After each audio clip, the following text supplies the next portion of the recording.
তোষামোদ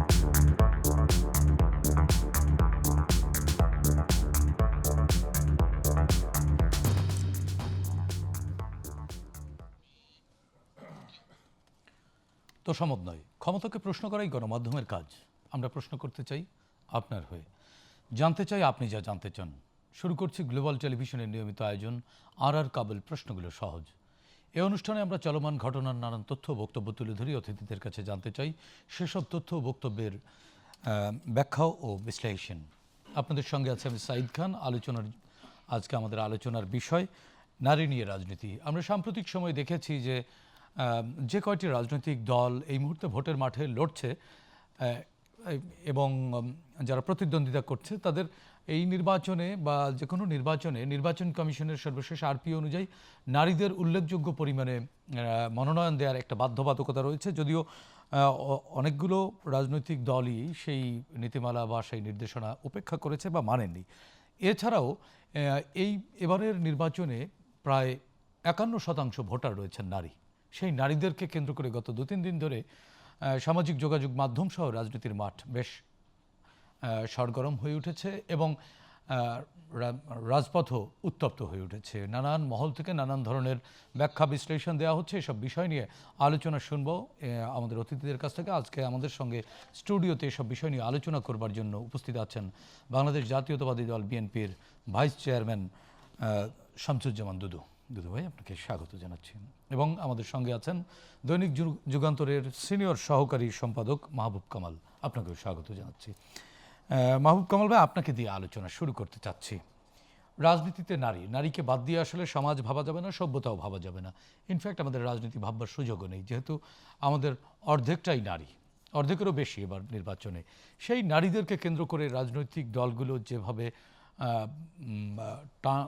মানে বাকযুদ্ধ শুরু করেছে এবং কিছু কুরুচিকর মন্তব্যও আছে, আবার অস্বীকারও করা হচ্ছে, নানানভাবে এটি ব্যাখ্যা করা হচ্ছে। আমরা দেখছি গত 2 দিন ধরে রাজধানী ঢাকা সহ সারা দেশের নারীরা কিন্তু সামাজিক যোগাযোগ মাধ্যম সহ রাজপথেও তারা প্রতিবাদ জানিয়েছে।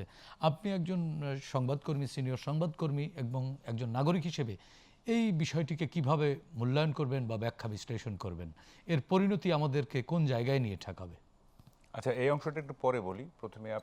আপনি প্রশ্নের প্রথম অংশটা একটু বলি। সেটা হলো যে, দেখেন, আমরা তো কাজী নজরুল ইসলামকে জাতীয় কবি নির্বাচন করেছি, তাই না? তো ওনারই তো একটা বিখ্যাত লাইন আছে, এ বিশ্বে যা কিছু কল্যাণকর, অর্ধেক তার দিয়েছে নারী, অর্ধেক তার নর। এইটা নতুন করে বলার কিছু নাই যে আমাদের সোসাইটি বা যে কোনো সোসাইটিতে নারীদের পার্টিসিপেশন ছাড়া একটা সোসাইটি আগাইতে পারে না। আমাদের দেশে তো নয়। আমাদের দেশে নয় কেন? আমরা পরিবার সমাজ কোথাও তো নারীদেরকে উপেক্ষা করে না না না, আপনি অর্থনীতিতে আসেন না কেন? আমাদের জিডিপির কত অংশ নারীরা কন্ট্রিবিউট করে? দেখেন, আমাদের অর্থনীতি যে 3টা ভিত্তির উপর দাঁড়িয়ে আছে, একটা কৃষি, একটা গার্মেন্টস, একটা রেমিটেন্স। কৃষিতে নারীর যে পার্টিসিপেশন, এইটা তো পুরুষের চাইতে বেশি আমি বলবো। হ্যাঁ, এই যে গৃহস্থালী কৃষি যেটা আর কি। তারপরে গার্মেন্টস দেখেন আপনি 90% নারী। রেমিটেন্স অবশ্য পুরুষরা এগিয়ে আছে, পুরুষরা এগিয়ে, কিন্তু নারীরা একেবারে পিছিয়ে, বিষয়টি এরকমও বলা যায়। তাইলে আমাদের অর্থনীতিটা মজবুত করতেছেন তারা, অথচ তাদেরকে আমরা মানে কি বলে যে ডেভেলপমেন্ট ওয়ার্কে মানে অন্তর্ভুক্ত করব না, তাদেরকে হেয় প্রতিপন্ন করব, এটা তো হয় না। তাছাড়া তারা তো আমাদের হেয় প্রতিপন্ন বা এদের নারীদেরকে নিয়ে কথা বলার ক্ষেত্রে আমরা স্বাধীনতার চর্চা করতে গিয়ে অনেক সময় দেখি যে শালীনতাও লঙ্ঘন করে ফেলছে। মানে women have become a just commodity আর কি, এটা পণ্য হিসেবে দেখা হচ্ছে এই যুগেও। হ্যাঁ, 21 শতাব্দীতে। হ্যাঁ, দেখেন। আচ্ছা, যাই হোক, তাছাড়া তারা তো মায়ের জাতিরে ভাই। হ্যাঁ, তাদেরকে সম্মান করতে হবে না? আচ্ছা, দেখেন, যেটা বললেন যে গত 2-3 দিন যাবত যা হচ্ছে, কি হয়েছে যে আমির সাহেবের হ্যাক হয়েছে, আচ্ছা দাবি করছেন। আচ্ছা, ঠিক আছে, হ্যাক হয়েছে কিনা পরে আসতেছি। হ্যাক হয়েছে ধরেন, তো যে হ্যাক হয়েছে উনি কেন এইভাবে জিনিসটা আনলেন, যে ওই শব্দটা তো বলাও যায় না আর কি। হ্যাঁ, কারণ উনি মনে করছেন, যিনি হ্যাক করছেন, আমি ধরে নিয়েছি এটা হ্যাক হয়েছে, উনি মনে করছেন যে এইটা বিশ্বাসযোগ্য হবে।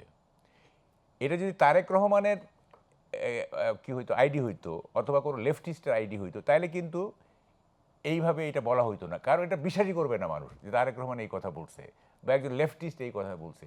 আমির এইটা বলতে পারেন, এই ধরনের একটা পারসেপশন থেকে কিন্তু এটা করা হয়েছে। আল জাজিরার ইন্টারভিউতে আমরা কিছুটা আঁচও আছে তার। হ্যাঁ হ্যাঁ, না আমি বলছি হ্যাক করার পরে যেটা হয়েছে, মানে যেমন ধরেন আমি বলি, জাপানের এক প্রাইম মিনিস্টারের বিরুদ্ধে দুর্নীতির অভিযোগ উঠলো, তো উনি সাথে সাথে রিজাইন করলেন। তো বন্ধুরা বললো যে আরে তোমার তো এটা প্রমাণ করবে হবে তারপরে না তুমি রিজাইন করবে। বলছে না, আমি দুর্নীতি করতে পারি এ ধরনের একটা পারসেপশন তৈরি হয়েছে, সুতরাং আমি থাকবো না। মানুষ মনে করতেছে যে আমি দুর্নীতি করলেও করতে পারি, সুতরাং আমি এর থাকবো না। এখন যিনি হ্যাক করছেন তিনি বুঝে শুনেই ওই শব্দটা ব্যবহার করছেন, কারণ উনি মনে করছেন যে এইটা বললে পাবলিক খাবে, পাবলিক বিশ্বাস করবে এইটা।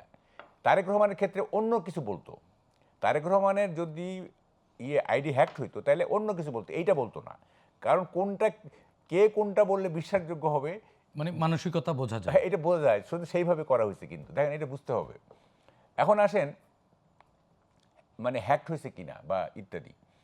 এখন হ্যাকড হইলে হয় কি যে ধরেন যে একটা মেসেজ আসে যে একটা লগ ইন করা হচ্ছে, হ্যাঁ, নোটিফিকেশন একটা চলে আসে। নোটিফিকেশন আসে, তো এটা কিন্তু হয়নি। আচ্ছা মানে ফর আর্গুমেন্ট সেক আমরা ধরে নিলাম যে এটা হ্যাকড হয়েছে। এটা অবশ্য আমি শুনতেছি যে এটা নাকি কি বলে যে পিআর সেকশনের, ওদের যে পিআর টিম আছে তাদের থেকে বা IT section। আইটি সেকশন করছে, এবং পিআর টিম নাকি চেঞ্জও করা হয়েছে, আমি যতটুকু শুনছি আর কি। বুয়েটের জানি না আমি সত্য না মিথ্যা। এখন কথাটা হচ্ছে যে মানে এটা হ্যাকড অর নো হ্যাকড, এইটা আমার কাছে কোনো গুরুত্বপূর্ণ বিষয় না। আমার কাছে গুরুত্বপূর্ণ বিষয় হচ্ছে যে জামাতের আমিরের নামে এই ধরনের একটা মানে প্রচার কেন হচ্ছে। তার মানে জামাতের আমিরের ইমেজ কি এরকম যে তার নামে এটা বললে মানুষ বিশ্বাস করতে পারে?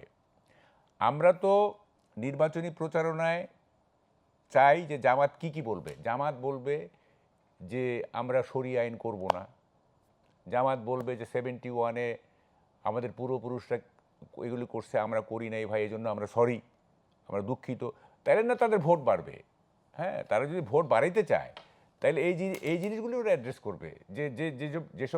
যেসব জিনিস নিয়ে মানুষের প্রশ্ন রয়েছে, শরিয়া আইন নিয়ে মানুষের প্রশ্ন আসছে, 71-এ তাদের ভূমিকা নিয়ে প্রশ্ন আছে, এগুলি না ওরা রিজলভ করবেন, তাইলে না ভোট বাড়বে।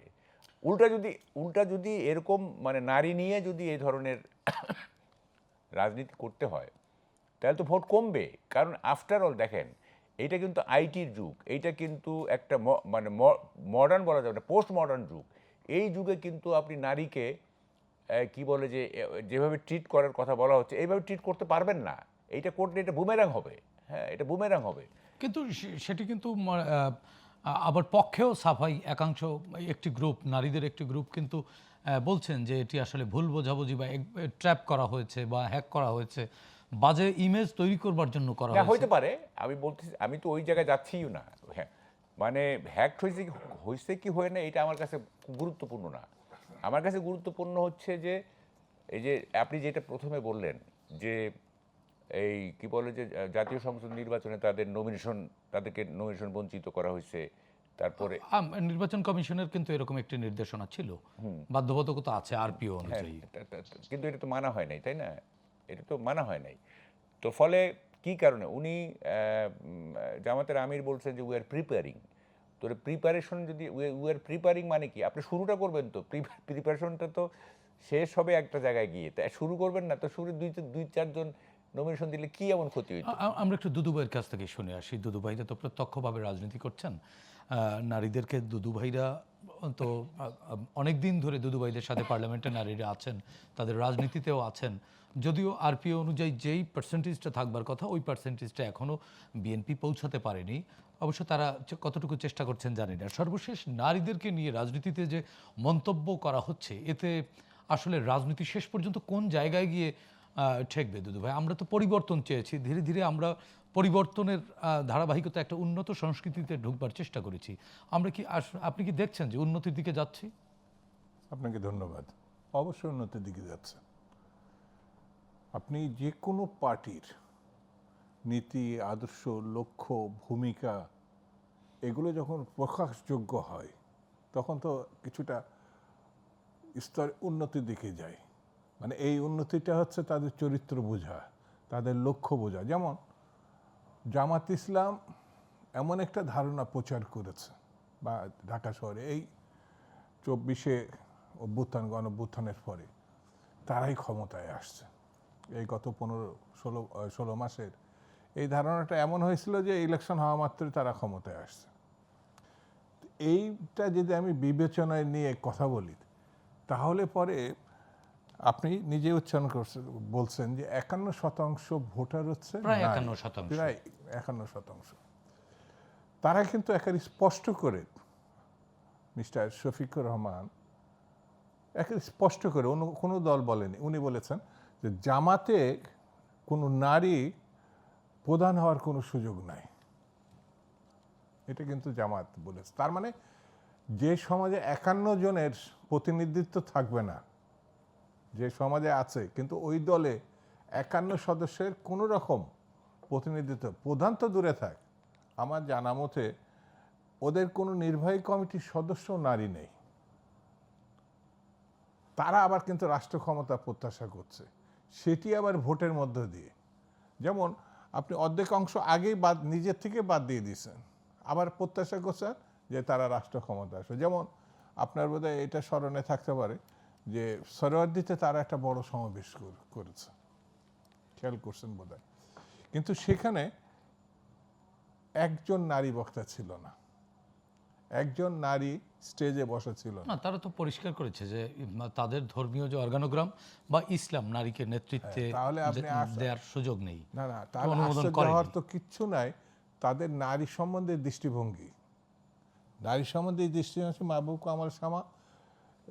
কামাল সাহেব, উনি যে কথাটাও মানে জামাতের পক্ষ থেকে বলেছে সেটা কতটা জঘন্য অশ্লীল যে এটা মুখে নেওয়া যাচ্ছে না। উনি যেটা মানে এটা ব্যাখ্যা করবেন, সেই শব্দটা তো আমাদের মুখে নিয়ে তারপরে না আমি এটা সেটা আমরা আসলে প্রচারও করতে পারবো না, না। তাহলে এই জায়গাটাই জামাত ইসলাম আটকে আছে। যদিও আমরা জানি না, নিশ্চিত না যে উনি বলেছেন কিনা, যদিও তিনি না অস্বীকার বলার করেছেন। কোনো কারণ নাই। জি, কে যেন দেখলাম সোশ্যাল মিডিয়াতে বলছে, পত্রিকাতেও বলছে যে এত বড় একটি ঘটনা, পার্টি প্রধান তো, এবং আইটি সেকশনের সব থেকে বেশি ইনভেস্টমেন্ট আমার ধারণা সবগুলো রাজনৈতিক দলেরই এই মুহূর্তে। সব থেকে রাজনীতি দলগুলোর বেশি হচ্ছে জামাত ইসলামের। তারা নিজেরাই ঘোষণা করছে এখানে আইটি সেকশনে তাদের, সেখানে তাদের 3টা প্রধান বিষয় এসেছে, এই ফেসবুক, টুইটার, যেটাকে হ্যান্ডেল বলা X handle বলা এক্স হ্যান্ডেল বলা হচ্ছে, এই জায়গাটা খুবই গুরুত্বপূর্ণ। প্রতিদিনই মানুষ যারা সোশ্যাল মিডিয়ার সঙ্গে যুক্ত এটা কিন্তু দেখে, তারা হোয়াটসঅ্যাপ এটা দেখে, কিন্তু এই জায়গায় হয়ে যাওয়ার 9 দিন পরে তারা 9 ঘন্টা পরে 9 ঘন্টা পরে 9 ঘন্টা পরে তারা এটা আপত্তি করেছে, তারা প্রত্যাহার করেছে। প্রত্যাহার করছেন এবং এটা সম্বন্ধে দুঃখ প্রকাশ করছে এবং এটা ডিনাই করছে। আমার কাছে মনে হয়েছে যে বাংলাদেশের কৃষিক্ষেত্রে পুরুষের সঙ্গে সঙ্গে মেয়েদের যে অংশগ্রহণ, এটা একেবারে আপনি এড়িয়ে যেতে পারবেন না, কিন্তু সেই জায়গায় অর্ধেক পয়সা পায় তারা। লেবারের ক্ষেত্রে যারা পুরুষরা যে বঞ্চিত, বিভিন্ন ক্ষেত্রেই তারা বঞ্চিত হচ্ছে। গার্মেন্টসেও তাদের উপরে যে অত্যাচার করা হয়, মানে পয়সার ক্ষেত্রে, মানে তাদের যেভাবে একেবারে শোষণ করা হয়, এটা দেখার কেউ নাই। তারা আমাদের জাতিকে, অর্থনীতিকে চাঙ্গা করছে। রেভিডেন্সের কথা আমি গেলাম, শিক্ষার ক্ষেত্রে সবথেকে ভালো রেজাল্ট হচ্ছে মেয়েদের। এবং শিক্ষকও ভালো শিক্ষক, না, আপনার ছাত্র ছাত্রী শিক্ষক, কিন্তু চাকরির ক্ষেত্রে যে বৈষম্য। আমি গেছিলাম মাঝে এটা ছাত্রীদের শামসুনার হলে, আমরা ছাত্র জীবনেও গেছি, অনেক মিটিং টিটিং করছে। এই সম্প্রতি আমরা একটা ফাংশনে গেছিলাম, গিয়ে যা শুনেছি, আপনার 2-3টে হল এখন, আর ছেলেদের কয়টা হল। ঢাকা বিশ্ববিদ্যালয়ের যদি আমি সমানও ধরি, তাহলে একটা রুমের ভিতরে এখন এই সময় 54 বছর, আমি পাকিস্তান আমলের কথা বাদ দিলাম, এই সময়ে তারা একটা রুমের কমপক্ষে 5 জন থাকে সিঙ্গেল রুমের মধ্যে। মানে কারাগারেও এর চেয়ে কম থাকে। মানে আপনি ওইটা না গেলে হবে না, অর্থাৎ ওই দিকে দৃষ্টিটা আমাদের খুব সীমিত। তার মানে আমরা এখনো নারীকে মানুষ হিসেবে দেখছি একেবারে না। আপনি নিয়ে যান। ঠিক তেমনি আপনি যদি মানে যাদের নিয়ে আমরা কথা বলছি এখানে যে বিষয়গুলো, মানে 54-55 বছরের সবটা যদি আপনি সামনে নিয়ে আসেন, 71-এর কথা বললে তো এই দেশে নারী নির্যাতনের যে ভয়াবহ রূপ 71-এ, এটা আমরা সবাই জানি। দুদু ভাই, এখানে আমি একটু কোরআনের একটা জায়গা একটু তুলতে চাই, যদিও আমরা কেউই এইভাবে ধর্মকর্ম বিস্তর বুঝি না, তারপরে কোরআনের সূরা নামলের 27 নম্বর আয়াত থেকে 44 নম্বর আয়াতে নারীর নেতৃত্বের কিন্তু বিরোধিতা করেনি, বরং রানী বিলকিসের নেতৃত্বের প্রশংসা করা হয়েছে। এবং সুলেমান আলাইসাল্লামের আহ্বানে সাড়া দিয়ে রানী বিলকিস যখন ইসলাম গ্রহণ করলেন বা ঈমান আনলেন, তখন কিন্তু কোরআনে এটি উদাহরণ হিসেবে ব্যবহার করা হয়েছে। রানী বিলকিসকে কিন্তু ক্ষমতার অপসারণ করা হয়নি, বরং তার নেতৃত্বের প্রশংসা করা হয়েছে। তো এর মাধ্যমে কি বোঝা যায় না যে নারী নেতৃত্ব নিয়ে কোরআনে ওইভাবে কোনো না, ওই নেতিবাচক জায়গায় তো আমি যেটা বক্তব্য বলি, নেই? ওরা এই ব্যাখ্যাটা হচ্ছে নারী নেতৃত্ব হারাম। এই জামাত হচ্ছে ফাতেমা জিন্নাহকে নিয়ে কপ বানাইছিল আওয়ামী লীগ বা অন্যান্য বিরোধী দলের একসঙ্গে থেকে। তখন প্রার্থী কে ছিল পাকিস্তান আমলে আইয়ুব খানের বিরুদ্ধে? ফাতেমা জিন্নাহ, মিসেস ফাতেমা জিন্নাহ। এই বেগম খালেদা জিয়ার সরকারে তারা মন্ত্রিত্ব গ্রহণ করেছে। এই জামাত ইসলাম আপনার 96-এ যে মুভমেন্ট, শেখ হাসিনার নেতৃত্বে শেখ করেছে। হাসিনার নেতৃত্বে কেয়ারটেকার সরকার, সেখানে জামাত ইসলাম তা অংশীদার হিসেবে ছিল। তো তারা এরকম ইতিহাস টানলে অনেক বড়, এই মানে 54 বছরে পাকিস্তান মানে আমলে তো এখানে আছে। ধর্মকে টানবার সুযোগ না, একেবারেই কোনো কম। সরকার নেই। আপনি দেখেন না, বাংলাদেশটা এটা 80% উপরে হচ্ছে মানে মুসলমান ধর্মভীরু, কিন্তু এই অঞ্চল, এই সাবকন্টিনেন্টে একটা মাত্র দেশ, একটা মাত্র জাতি যারা গণতন্ত্র এবং স্বাধীনতার জন্য সশস্ত্র সংগ্রামে মুক্তিযুদ্ধে অংশগ্রহণ করেছে। এবং সেই জাতির কমপক্ষে পুরুষরা বাংলাদেশ হওয়ার পরে যতদিন দুটি প্রধান রাজনৈতিক দলের নেতৃত্বে পুরুষের থেকে নারী ছিল বেশি, সেটা হচ্ছে বিএনপির প্রায় 40 বছরের কাছাকাছি নেতৃত্ব আব্বাসীর নেত্রী বেগম জিয়া দিয়েছেন। আর আওয়ামী লীগের তো এখনো পর্যন্ত তিনি নেতৃত্ব দিচ্ছেন। তিনি এখনো নেতৃত্ব দিয়েছেন। জাতীয় পার্টি রওশন এরশাদ ছিলেন, অর্থাৎ সরকার এবং বিরোধী দল, এটা নারী নেতৃত্ব। স্পিকার, স্পিকার, রাইট, সরি, স্পিকারও আপনার ছিল। প্রধানমন্ত্রী একটা রাষ্ট্রপতি আমরা মানে এখনো নারী হয়নি আমার দেশে। কিন্তু আপনি রাজনৈতিক দল এবং সরকারে তাদের যে অংশগ্রহণ, সেটা সম্বন্ধে যখন বিরূপভাবে আপনি মন্তব্য করবেন, এটা সেটা নারী বিদ্বেষী বললে ভুল হবে। এটা ভয়াবহ জঙ্গলিত্ব। মানে এটা নারীর প্রতি আমাদের বিদ্বেষেরও তো একটা লিমিট আছে। না, শব্দ চয়নে। মুক্তিযুদ্ধের সঙ্গে যায় না। এটা গণতান্ত্রিক আমাদের তো দেশ। অনেক মুক্তিযোদ্ধা না, ছিলেন আমি নারী। আপনাকে বলি, এই যে মতিয়া চৌধুরী, আমি এখন তিনি মৃত, আল্লাহ তার বেশ নসিব করুন, একসময় ছাত্রী অগ্নিকন্যা বলা হয়তো, পরের রাজনীতি আমি ব্যাখ্যাতে যাচ্ছি না। ইলা মিত্র পাকিস্তান আমলে, কেন আমাদের তারামন বিবি, তারামন বিবি, অসংখ্য আপনি মুক্তিযুদ্ধ এবং মুক্তিযুদ্ধ পূর্ব এবং পরে। ইনফ্যাক্ট আমাদের এখন উপদেষ্টা পরিষদেও 3 জন নারী রয়েছেন অন্তর্বর্তীকালীন সরকারের। দুভাই, আমরা আরও বেশ কয়েকটি বিষয় আলোচনা শুনবো, যেমন শুধুমাত্র রাজনৈতিক দলগুলোই এরকম আপত্তিকর মন্তব্য করছে বিষয়টি এমন না। সরকারেরও দায়িত্বশীল জায়গা থেকে, যেমন জাতিগতভাবে আমাদেরকে জালিয়াত বলা হচ্ছে, এই সব নানান ধরনের রেটরিক ছড়ানো হচ্ছে। এই বিষয়গুলো নিয়ে আলোচনা শুনবো আমরা ছোট্ট একটি বিরতি থেকে ফিরে। দর্শক, আর কাবুল প্রশ্নগুলো সহজ নিচ্ছি, ছোট্ট বিরতি, আমাদের সঙ্গেই থাকুন।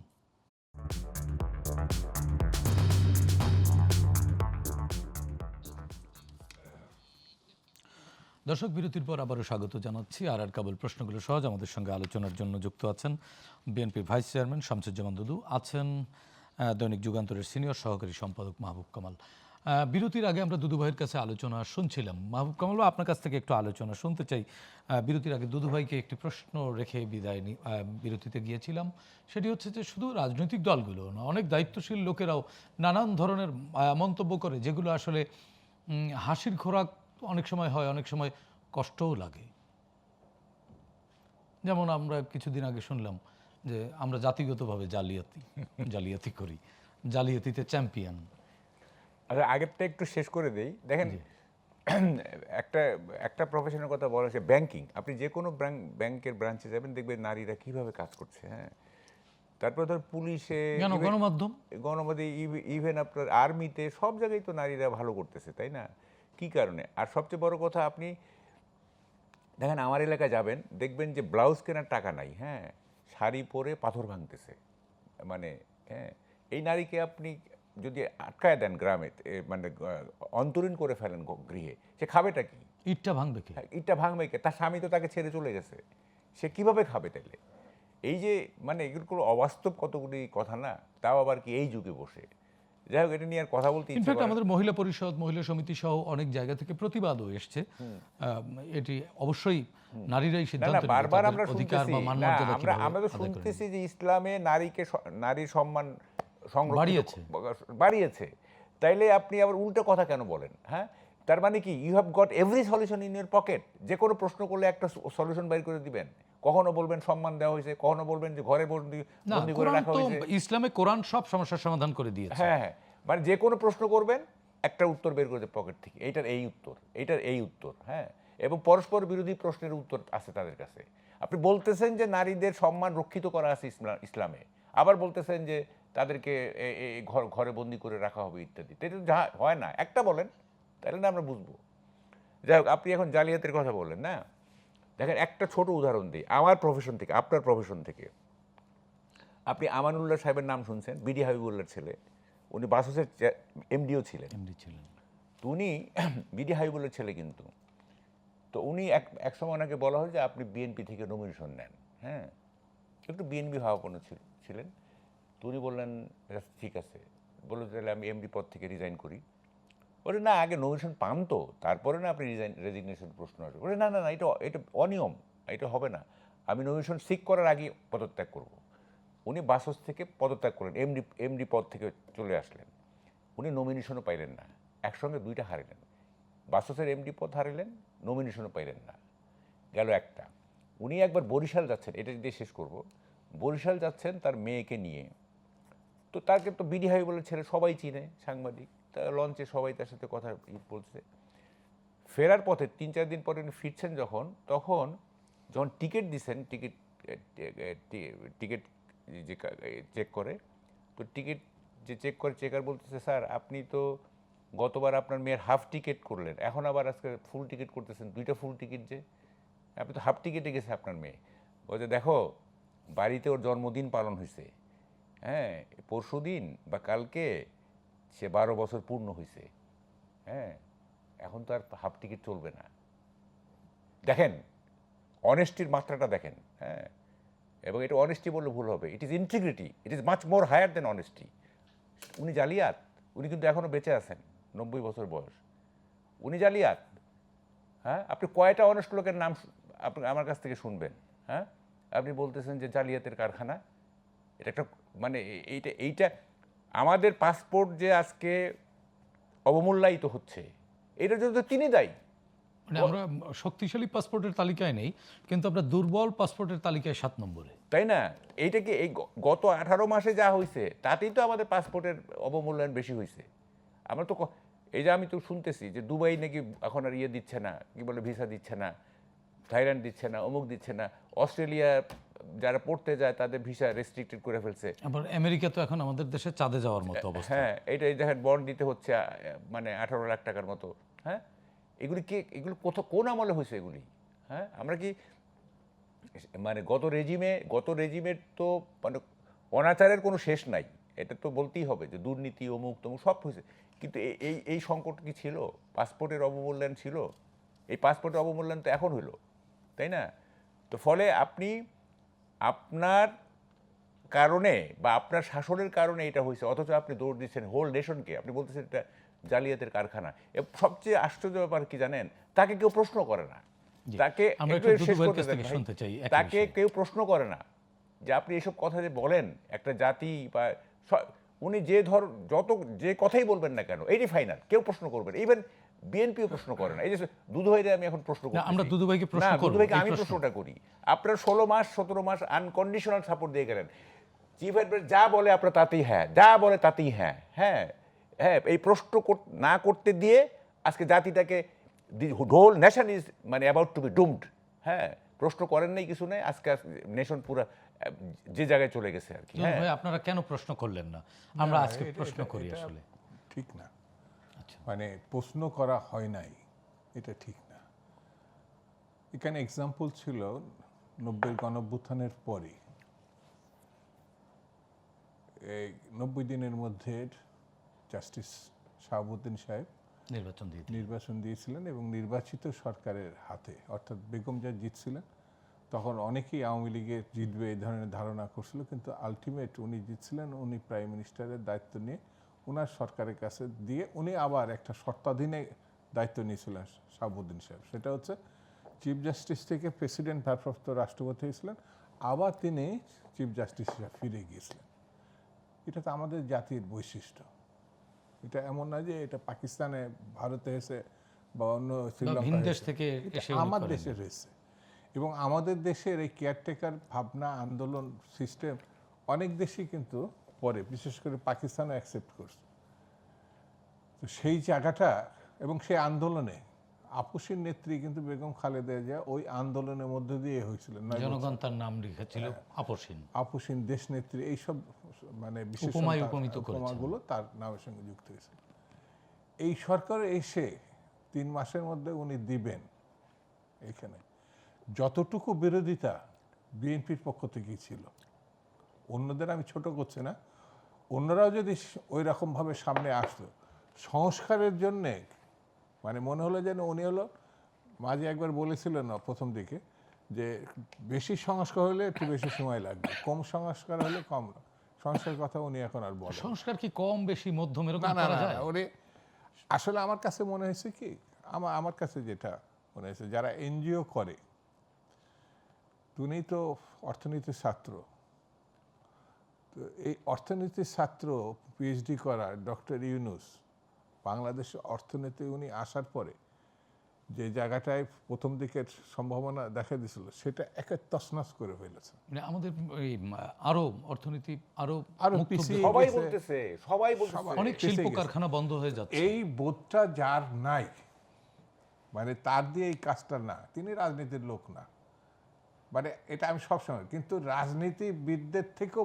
বেশি ক্ষমতা লোভী হচ্ছে আমার বিবেচনায় মনে হয়েছে নির্বাচিত সরকারের কাছে ক্ষমতা না দিয়ে বা নির্বাচন না দিয়ে তিনি পক্ষান্তরে ক্ষমতায় থাকার একটা ক্ষেত্র রচনা। কিন্তু দুদু ভাই, একটি পক্ষ অভিযোগ করছে যে আপনারা আসলে ক্ষমতার মোহে অন্ধ হয়ে গেছেন, এজন্য সমালোচনা করছেন, অথবা আপনারা ভোটকে ভয় পাচ্ছেন, ভয় পেয়ে নিজেরা হেরে যাবেন নানান ধরনের জরিপের ফলাফলে, এই কারণে আপনারা এরকম এগুলো বলছেন। এটা কি সঠিক? আমরা প্রথম দিকে যখন ভোটের কথা বলছি, আমি নিজেই, আমার দলও বলে নাই, ব্যক্তিগতভাবে যখন বলছি, তখন আমাদের টেলিভিশনগুলোই, এই যে আমি নাম উল্লেখ করে একজনের নাম উল্লেখ করে বলি, তৃতীয় মাত্রায় জিল্লুর, যে দুধ ভাই এখনই কি এখনও ভোটের এত তাড়াতাড়ি ভোট হওয়ার দরকার আছে, উনি তো কাজ করতে পারেন। ওই জিল্লু কিন্তু পরে ভোটের জন্য শুধু না, তীব্রভাবে সমালোচনা করছে ডক্টর ইউনূসকে।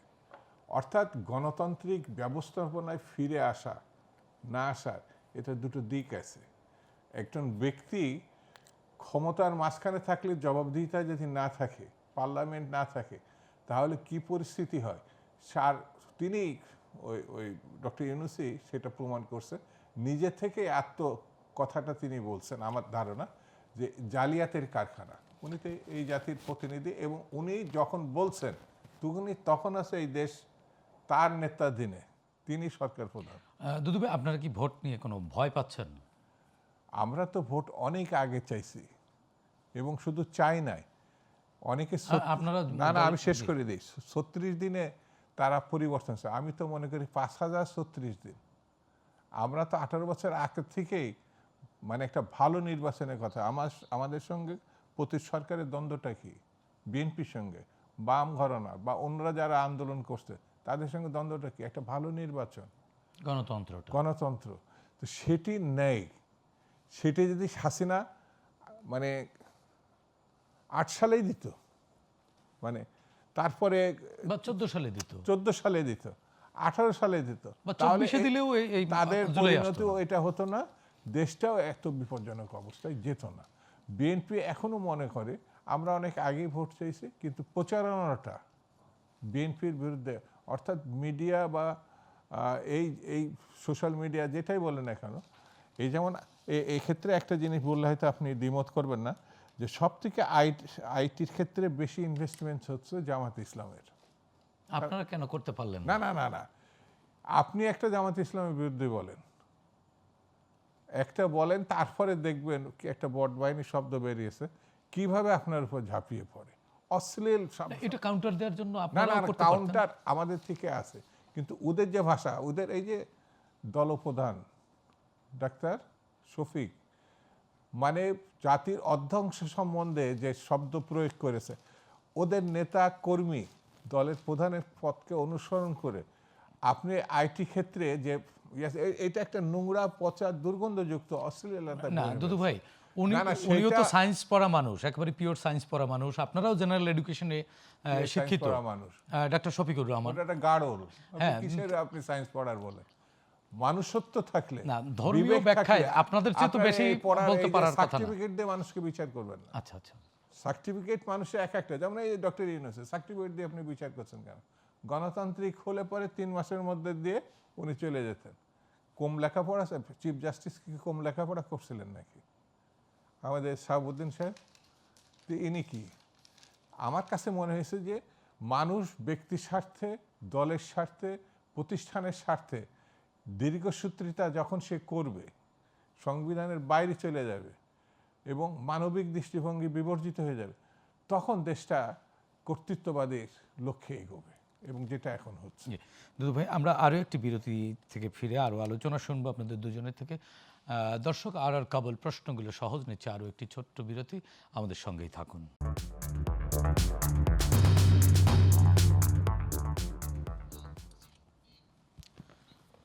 দর্শক, বিরতির পর আবারও স্বাগত জানাচ্ছি আর কাবল প্রশ্নগুলো সহজ। বিরতির আগে দুদু ভাই আপনার কাছ থেকে আলোচনা শুনছিলাম, আমরা এবার একটু মাহবুব কামাল ভাই আপনার কাছ থেকে শুনতে চাই।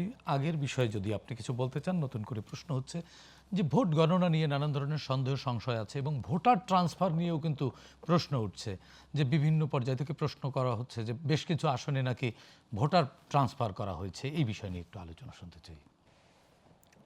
না, আগে কি জানি ছিল, ওই যে জালিয়াতি। জালিয়াতি। না, এটা তো আমি পার্সোনালি আমি খুব অপমানিত বোধ করতেছি। হ্যাঁ, না, সেটা তো বললেন, আমরা একটু এটা গণভোট নিয়ে একটু শুনতে চাই। অপমানিত বোধ করতেছি। মানে কেন, আমি কি দোষ করলাম ভাই, আমি জালিয়াত হয়ে গেলাম? হ্যাঁ, হয়তো স্লিপ অফ টাং হতে পারে। না না, এটা ওনার ওইভাবে বলা উচিত। আপনি বলতে পারেন কিছু লোক এইসব করতেছে, হ্যাঁ, এইসব পাসপোর্ট জালিয়াতি আমেরিকাতেও করে। এটা সব জায়গায় কিছু লোক করতেছে। আপনি জালিয়াতের কারখানা বানাচ্ছেন বাংলাদেশ থেকে। হ্যাঁ, সৌদি আরবে এটা কোনো একই কাজ। এটা কোনো কথা হলো? হ্যাঁ, আর উনি সেই দেশের সরকার প্রধান। এতদিন তো বিরাট কিছু ছিল না। কিছুদিন আগে তো 3 মাস আগে বললেন যে সারা পৃথিবী আমাদের দিকে তাকায় আছে, আমরা বিশ্বস্ত, অমুক তমুক। বিশ্বস্ত এখন জালিয়াত হয়ে গেল, যখন যেটা মনে হয় বলে দিচ্ছেন আর কি। হ্যাঁ, মানে চটকদার কথা। যাই হোক, আমি গণভোট নিয়ে একটু বলতে চাই। হ্যাঁ, গণভোট নিয়ে এইটা ইস্যু, ওগুলি তো খুব, এটা দুদুভাই বলবে। এটা দেখেন, মানে রাজা কখনো মানে ভিক্ষুকের দৃষ্টি দিয়ে রাজ্য দেখতে পারবেন না, এটা সম্ভব না। রাজা ভিক্ষুকের দৃষ্টিতে তার রাজ্য দেখতে পারবে না, সে যেভাবে রাষ্ট্র থেকে সেভাবে দেখবে। হ্যাঁ, এবং কখনো কখনো দেখবেন শিক্ষিত লোকরা ওই মূর্খদের সাথে এমনভাবে কথা বলে, সে মনে করে কি ও বোধহয় আমার কথা বুঝতেছে। হ্যাঁ, এটা বুঝেই না যে সে কিছুই বুঝতেছে না, সে পাণ্ডিত্য দেখায়। যেমন আমি এই যে আবুল হোসেন খান বরিশাল 6-এ দাঁড়াইছে, সে আমার শ্বশুরবাড়িতে গেছে বিয়ের পর। তা আমার শাশুড়িকে না সে মার্ক্সবাদ বোঝায়। তো আমি বলাই, তুই আমার শাশুড়ির মার্ক্সবাদ বুঝিস কেন? আমার শাশুড়ির কাছে জানতে চায় যে তার যৌবন কেমন ছিল, তার এগুলো জিজ্ঞেস কর। মার্ক্সবাদ সে কী বুঝে? তো যাই হোক, আলী রিয়াজ সাহেব এবং ডক্টর ইউনূস তারা ভাবছেন যে আমাদের গ্রামের যে মানুষ, এই যে vast majority in the rural area, তারা বোধহয় সবাই তাদের সমকক্ষ। কারণ তারা ওইটা ভাবতেই পারতেছে না যে তাদের সাথে এবং গ্রামের একজন মানে সাধারণ ভোটারের যে গ্যাপ কত, এটা ওরা ভাবতেই পারতেছে না। এবং তারা মনে করতেছে হ্যাঁ, গ্রামের লোকগুলো সব ম্যাকিয়াভেলি, কেউ অ্যারিস্টটল, কেউ প্লেটো।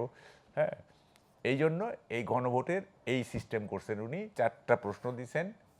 অনেকেই তো এই প্রশ্ন পড়তেই পারেন না, বুঝেই না এগুলি। হ্যাঁ, না অনেকে তো পড়াশোনাই পারে না, স্বাক্ষর টিপসই দেয়া মানুষও তো ভোটার আছে। তো এইটা প্রহসন না, এটা অ্যাবসলিউটলি প্রহসন।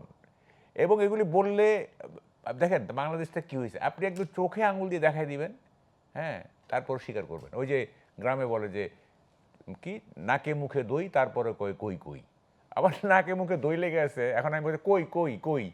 তো এখন আপনি চোখে আঙুল দিয়ে দেখাই দিবেন, হ্যাঁ, তারপরেও এটা একটা যুক্তি বাইর করবে, একটা বাইর করবে। হ্যাঁ, তো এখন টোটাল যে দেখেন আরেকটা জিনিস দেখেন, এটা খুব ইন্টারেস্টিং। চিফ অ্যাডভাইজার সরাসরি নামছেন হাবার্টের পক্ষে, ইলেকশন কমিশনের একজন মেম্বার বলছে এটা দণ্ডনীয় অপরাধ। তাহলে দণ্ড দিচ্ছেন না তো। এখন সরকারি কর্মকর্তা কর্মচারীরা কি করবে ভাই? কিন্তু ব্যাংকাররা কিন্তু এখনো হাবটের পক্ষে প্রচারণায় আছে, নির্বাচন কমিশনের পক্ষ থেকে এই ধরনের না প্রজ্ঞাপন না, দেওয়ার পরেও। কে নির্বাচন কমিশনের কথা শুনবে? সরকারি কর্মকর্তা। তাহলে নির্বাচন কার কমিশন ঘাড়ে নির্বাচন কমিশনারদের কার ঘাড়ে কয়টা মাথা আছে? যে প্রফেসর ইউনুস মানে কি সরকারি কর্মকর্তা বলতেছি, কার ঘাড়ে মাথা আছে যে মানে নির্বাচন কমিশনের কথা শুনবে, চিফ অ্যাডভাইজারের কথা শুনবে না? হ্যাঁ, নির্বাচন কমিশনের কিছু করার ক্ষমতা আছে? যার করার ক্ষমতা আছে তার কথা শুনবে তারা। করার ক্ষমতা আছে প্রফেসর ইউনুসের, ওই নির্বাচন কমিশন করার কিছু নাই, ফলে তার কথা শুনবে। এটা খুবই স্বাভাবিক, লজিক্যাল। ফলে এই যে একটা মানে একটা কি বলে লেজে গোবরে একটা কি এটা কি বলে মানে ডাইলে চাইলে খিচুড়ি। হ্যাঁ, মানে ইতোমধ্যেই কিন্তু প্রায় 21 লাখ সরকারি কর্মকর্তা কর্মচারীরা যারা আছেন তারা তো পোস্টাল ভোট দিচ্ছেন, তার মানে অলরেডি 21 লাখ গণভোট তো দেওয়া হয়ে গেছে। হয়েছে তো। এবং সেই ফলাফলও তো প্রায় চূড়ান্ত এক প্রকার না, আমি বলাই যেটা যায়। বলছি যে প্রচারণার ক্ষেত্রে যেটা আছে, না, প্রচারণায় যারা অংশ নিচ্ছেন 21 লাখ সরকারি কর্মকর্তা কর্মচারী, তারা তো ইতিমধ্যে ভোট দিয়ে দিয়েছেন। তার মানে তো তারা তো হায়ের পক্ষে প্রচারণা চালাচ্ছেন, মানে 21 লাখ হা ভোট হয়ে গেছে। না হা তো জিতবে, এ ব্যাপারে কোনো সন্দেহ নাই। আপনি যদি মানে 90% ভোট নায়ের পক্ষে পড়ে তারপর হা জিতবে দেখবেন। এটা ভাই জাতীয় স্বার্থ। আমরা একটু দুদু ভাইয়ের কাছ থেকে একটু শুনতে চাই। জাতীয় স্বার্থ, এটা জিতেইতে হবে। জি, এটা আমরাও চাই, যেহেতু হ্যাঁ জয়যুক্ত হোক, সেটা আমরাও চাই। দুদু ভাই, আপনার কাছ থেকে একটু ভিন্ন বিষয়ে আলোচনা শুনতে চাই। আপনি যদি গণভোট নিয়ে কিছু বলতে চান বা নির্বাচন কমিশনের নানান বিষয় নিয়ে প্রশ্ন তুললেন মাহবুব কামাল ভাই, সেটি বলতে পারেন। তার আমাদের একেবারে টু দি পয়েন্ট আপনার কাছে জিজ্ঞাসা, নির্বাচন ভোটের সময় যত এগিয়ে আসছে, আর মাত্র 10 দিন বাকি, সহিংসতা বা বিশৃঙ্খলাও তত বাড়ছে এবং 10 দিন বাকি আছে প্রচারণার 8 দিন বাকি আছে। 8 দিন এখনই কিন্তু দেখা যায় যে সংঘর্ষ বেঁধে যাচ্ছে। আজকে সন্ধ্যায়ও ব্রাহ্মণবাড়িয়ায় একটি বিএনপির কার্যালয় জ্বালিয়ে দেওয়া হয়েছে, একেবারে বিএনপি অফিস, নির্বাচনী ক্যাম্প না। আরও কি ভয়ঙ্কর দিকে যাচ্ছে কিনা, যেখানে উৎসব মুখর একটি ভোটের প্রত্যাশা? আপনাকে তার আগে গণভোট নিয়ে মানে 2 লাইন বলি। সেটা হচ্ছে, আমরা জুলাই সনদকারী একটা দল, স্বাক্ষরকারী। তো এই স্বাক্ষরকারী যারা জুলাইয়ের ঘটনার নায়ক হিসেবে চিহ্নিত, পরবর্তীতে একটা নতুন রাজনীতি চিহ্নিত না, তারা একটি অংশ না, তারা দাবিদার। আচ্ছা, তো আমি এবং তাদেরকে অভিনন্দনও জানাই। আমি শুরু থেকে অভিনন্দন, এই তরুণরা তাদের বুকের রক্ত দিয়ে, তাদের ত্যাগ দিয়ে তারা এই যে আমাদের 18 বছরের আন্দোলনকে সফল করেছিল। না, শুধু এনসিপির তরুণরা তো দেয়নি, আপনাদের দলেরও তো 450 বেশি শহীদ হয়েছে। বলছি 18 বছরের আন্দোলন তো তাদের বাইরের ঘটনা। তো সেটি সেই সময় ছাত্র দল থেকে শুরু করে যেসব রাজনৈতিক দল আন্দোলনে ছিল গণতন্ত্রের সপক্ষে, একটা ভালো নির্বাচনের জন্য, সবাই মিলে এটা করেছিল। সেই সমাপ্তি হচ্ছে 36 দিনের যে আন্দোলন, সেখানে যারা তরুণ হিসাবে পরবর্তীতে একটি রাজনৈতিক দল গঠন করেছে, যেটা ধরে নেওয়া হয় সেই তরুণদের দল, সেটা হচ্ছে এনসিপি। তো এনসিপি মানে যেভাবে গণভোটের সপক্ষে দায়িত্ব পালন করার কথা, ওই ধরনের খুব একটা প্রচারণা আমি দেখি নাই। ইনফ্যাক্ট তারা তো স্বাক্ষরও না না না, আমি এইটার কথাটা বলতাম, তারা ওইটার পক্ষে স্বাক্ষরও করে নাই। আমার দল বিএনপি এবং অনেক দলই এটা স্বাক্ষর করেছে। প্রশ্নটা হচ্ছে যে হ্যাঁ ভোটের যে প্রচারণা, সেটা নিয়েও বিএনপিকে আক্রমণ করা হয়েছে। অনেক পরে তারা করেছে, অনেক মানে চাপ দিয়ে আমরা এটা করাইছি। আবার অনেক আগে করলেও তো একটা দোষ বেরোচ্ছে। না না না, আমরা তো স্বাক্ষরই করছি শুরুর দিনেই তো আপনারা ইতিবাচক, আমরা তো ওইটার পক্ষেই তো গণভোট নাকি। তো এখন সেই বিষয়টি হচ্ছে যে রাজনৈতিক, এটা আমি দৈন্যতায় বলবো যে আমাকে সমালোচনা করতে হবে, তাই যে কোনোভাবেই হোক প্রশ্নের মুখে ফেলতে হবে, একটা প্রশ্নের মুখে ফেলতে হবে। নির্বাচনের সামনে বোধহয় এটা একটা কারণ থাকতে পারে, তবে এই দৈন্যতা না থাকলে ভালো হতো। জি দুদু ভাই, আপনার কাছে আরো একটি প্রশ্ন রাখছি। আরেকটা জিনিস আমি এই বলে শেষ করে দিই, সেটা হচ্ছে ব্রাহ্মণবাড়িয়া বিএনপির যে দলে মানে যে গাছে ফল থাকে না, সেখানে মানুষ ঢিল ছোড়ে, সেটাই টার্গেট হয়। বিএনপি এবং অন্যান্য সকল রাজনৈতিক দলকে, যেহেতু এই ভোটটার জন্য অনেক রক্ত, অনেক আন্দোলন, অনেক সংগ্রাম, অনেক ত্যাগ আছে। অনেক ত্যাগ এই জাতির আছে, সেই জন্য এই নির্বাচন কোনোভাবে বিতর্কিত হোক। হ্যাঁ, আমি একটা দলকে পছন্দ করছি না, সমালোচনা করছি, কিন্তু সেই সমালোচনাটাও ভাষা, শালীনতার মধ্যে শালীনতা, ধৈর্য, এই সবগুলো থাকতে হবে, সৌন্দর্য এগুলো থাকতে হবে। না হলে আমরা তো মূল কাজে, অর্থাৎ ভোটের দিন এখনো পৌঁছায় নাই, সেই জায়গাগুলো যদি আমাদের পরস্পরের অসহিষ্ণুতা থাকে, তাহলে জাতিগতভাবে আমরা বিপন্ন হতে পারি। এই কারণে যেটার জন্য রক্ত দিচ্ছি, যেটার জন্য আন্দোলন করছি, সেই কাজটা তো এখনো আমরা হাসিল পৌঁছাতে করতে পারিনি। পারি নাই। জি দুদু ভাই, আরও শুনবো আমরা আরও একটি ছোট্ট বিরতির থেকে ফিরে। দর্শক, আর কাবল প্রশ্নগুলো সহজ নিচ্ছে আরও একটি ছোট্ট বিরতি, আমাদের সঙ্গেই থাকুন।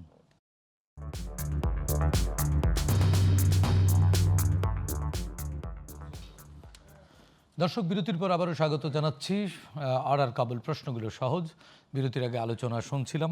দুদু ভাই, আপনার কাছ থেকে একটু আলোচনা শুনতে চাই। সেটি হচ্ছে যে ভোটের আর মাত্র 10 দিন বাকি আছে। একেবারে মুখোমুখি অবস্থানে সবগুলো রাজনৈতিক দল, বা বিশেষ করে বিএনপি এবং জামাত জোট। মুখোমুখি বলবো না, সবাই সবার মতো করে মানে জয়ী হওয়ার জন্যে তারা তাদের মতো করে চেষ্টা করছে। আর বাংলাদেশের নির্বাচন খুব অতীতটা অনেক দীর্ঘ, কিন্তু জাতীয় ইলেকশন বা নির্বাচনে ধৈর্য হারা হয় বেশি, মানে প্রতিদ্বন্দ্বিতা বা ভিন্ন মতকে একটু কম বিশ্বাস বাড়িয়ে করতে হয়। যেমন আগে ছিল পাকিস্তান আমলে, জমিদার শ্রেণী কোনোভাবেই মানে সাধারণ কোনো প্রার্থীকে প্রতিদ্বন্দ্বিতা করবে তাদের জমিদারের সঙ্গে, এটা ভাবতেই পারত না। 71-এর পরে, বাংলাদেশ সৃষ্টির পরে এই ধারণার বাইরে গেলেও এখানে আরেকটা সম্প্রদায় দেখা গেছে, সেই জমিদার ঋণ খেলাফি বলে যে সম্প্রদায়, তাদের আছে অজস্র টাকা।